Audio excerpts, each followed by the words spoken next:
Praise the lord. మన ప్రభువును రక్షకుడునైనటువంటి యేసుక్రీస్తు నామమున మీకు శుభాలు తెలియజేస్తూ ఉన్నా. ఈరోజు దేవుని యొక్క వాక్యము యెహోషువ గ్రంథము 1వ అధ్యాయము 5వ వచనం. నేను మోషేకు తోడయుండినట్లు నీకును తోడయిందును. ప్రియమైన సహోదరి సహోదరుడా, దేవుడు ఒకనికి తోడయింటే అతడు అసాధారణమైన కార్యాలు చేయగలవానిగా నిలబడతాడు. దేవుడు యెహోషువతో ఈ మాటను మాట్లాడుచున్నాడు. నేను మోషేకు తోడైనాను, నీకును తోడై ఉంటాను. ఇక్కడ ఒక విషయాన్ని గమనించాలి.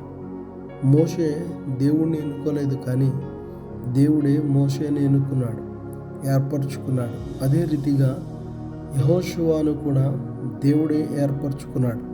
తన పక్షంగా నిలబడుటకు, అనేకులను పోషించుటకు, అనేకులను నడిపించుటకు, అనేకులను వాగ్దాన దేశంలో చేర్చుటకు, దేవుని ప్రజల పక్షంగా పోరాటం చేయడానికి, విజయాన్ని పొందడానికి దేవుడు ఏర్పరచుకున్నాడు. ఈరోజు మనం కూడా దేవుని చేత ఏర్పరచబడిన వారమే. అనేకులు మనకంటే యోగ్యులు ఉన్న దేవుడు నిన్ను కోరుకుని ఉన్నాడు, ఏర్పరచుకుని ఉన్నాడు. నీ ద్వారా గొప్ప కార్యాలు జరిగించుటకు నిన్ను నియమించి ఉన్నాడు. దేవుడు నీకు తోడయండి అన్ని విషయాల్లో నిన్ను నడిపించి, అనేకులకు మేలు చేయవానిగా నియమించి, నీకు ఘనతను కలుగు చేసి, తన నామమును మహిమపరుచుకుంటూ, నీ కుటుంబంలో నీ బంధువుల మధ్య నిన్ను ఘనపరిచి నడిపించువాడు.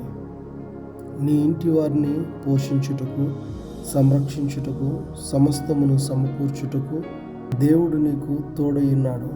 మోషే యెహోషువల ద్వారా గొప్ప కార్యాలు జరిగించిన రీతిగా నీ ద్వారా దేవుడు గొప్ప కార్యాలు జరిగించునుగాక. ఆమేన్.